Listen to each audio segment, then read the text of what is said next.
Buenos días, nos encontramos con la licenciada Eva Vázquez. Este, Vamos a dar comienzo a una pequeña entrevista. ¿Me podría platicar un poco de a qué se dedica?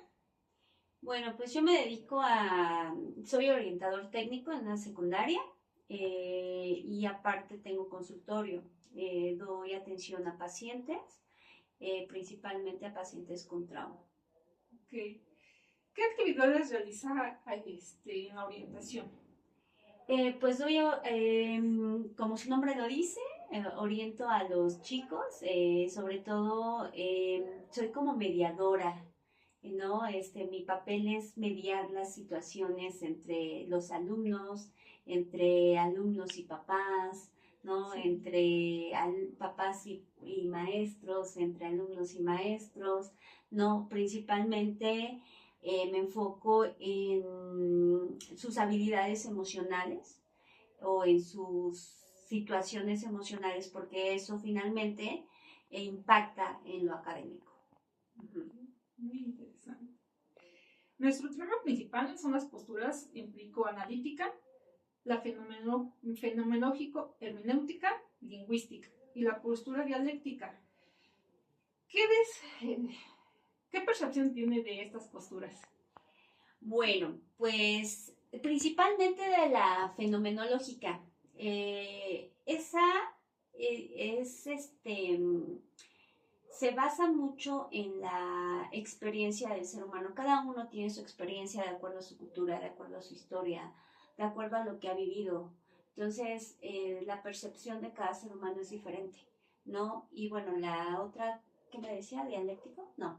Ajá, no, La o crítico. empírico-analítica. La empírico-analítica, bueno, pues nosotros en la psicología, pues hay que ser muy observadores, muy, muy observadores, ¿no? O sea, podemos tener todas las herramientas del mundo, pero si no tenemos esa herramienta, que es la observación, bueno, pues de qué sirve, ¿no? Y eso ayuda bastante, la observación más la experiencia del paciente, perdón, la experiencia del sujeto, o sea, llámese paciente, llámese alumno también, porque aquí, o sea, dentro de la psicología educativa, que es lo que yo hago en orientación, pues también cada alumno tiene su propio contexto, cada alumno tiene su propia cultura, su propia educación, su propia experiencia, ¿no? Entonces eso es muy importante y obviamente la observación pues es básico. En psicología la observación es básico, ¿no? Y en cuanto a la otra, que es dialéctico, bueno, también a veces se tiene que confrontar, ¿no? Las diferentes posturas, las diferentes ideas, pues que se tienen. Entonces, pero en lo personal la fenomenología es muy, pues, muy llamativa, porque es, es tomar la experiencia de la persona. Ningún ser humano es igual a otro. Sí, Uh-huh. muchas gracias. Uh-huh. De las posturas anteriores, ¿cuál considera que ejerce más en su profesión? La fenomenología y la empírico-analítica, porque es mucha observación. Ajá.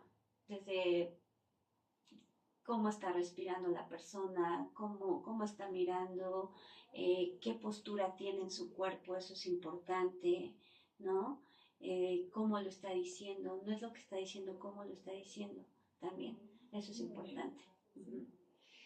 ¿Cuál cree que ha tenido mayor aportación a la ciencia? Pues yo digo que todas, o sea, todas han tenido aportaciones. Ninguna es más que otra, o sea, todas han tenido sus aportaciones, o sea, es que son herramientas finalmente, o sea, no puedes excluir las herramientas. Uh-huh. Sí. Uh-huh. Bueno, de acuerdo a lo anterior, ¿qué tema o conocimiento considera que debería de tener más reforzamiento en los estudiantes de universidad? De Universidad de Psicología. Uh-huh. Híjole,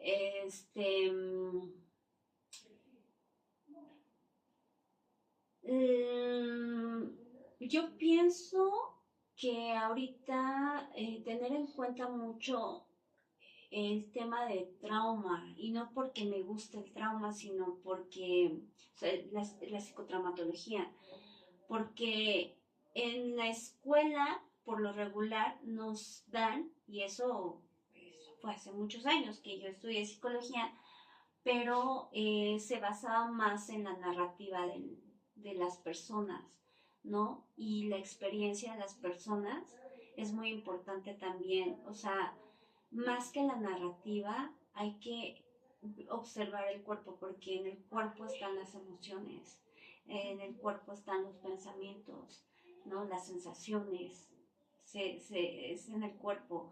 Entonces, se debe dar así como que más auge también a ese tipo de, se llaman terapias de tercera generación. Entonces, pues tener en cuenta también ese tipo de temas, porque se ve muy poco. En la carrera, en mis tiempos, yo no conocía esa parte, nunca lo conocí por fuera, buscando. Uh-huh. ¿Y qué habilidades se tienen que trabajar en los estudiantes? Principalmente la observación, ser muy observador,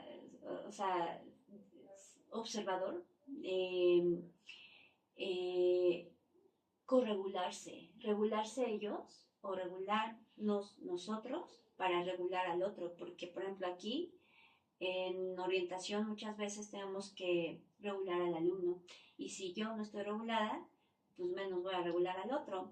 O en el caso de un psicólogo clínico, si el psicólogo no está regulado o termina todo mermado de sus emociones, es porque en algo no cuadró, no se reguló, ¿no? Él mismo para regular al otro. O hablemos de la psicología organizacional también, que se trabaja con gente, ¿no? Entonces, si tú no estás regulado, bueno, pues tienes que regularte. Entonces, principalmente trabajar en uno, eso es muy importante. Y la observación, por supuesto. Uh-huh. Y tener en cuenta la experiencia de cada persona. No hay experiencias buenas, no hay experiencias malas, sino experiencias diferentes, ¿no? Tener sus estados, como sus estados defensivos de las personas, tener en cuenta, porque hay personas que se van a congelar, hay personas que a lo mejor, o sea, el cómo actúan las personas es no enjuiciar, eso es muy importante en el trabajo que hace un psicólogo en la rama que tú quieras. Bien. Bueno, muy interesante su respuesta, maestra. Le agradezco mucho la oportunidad que me ha brindado. Sí, muchas gracias. Gracias.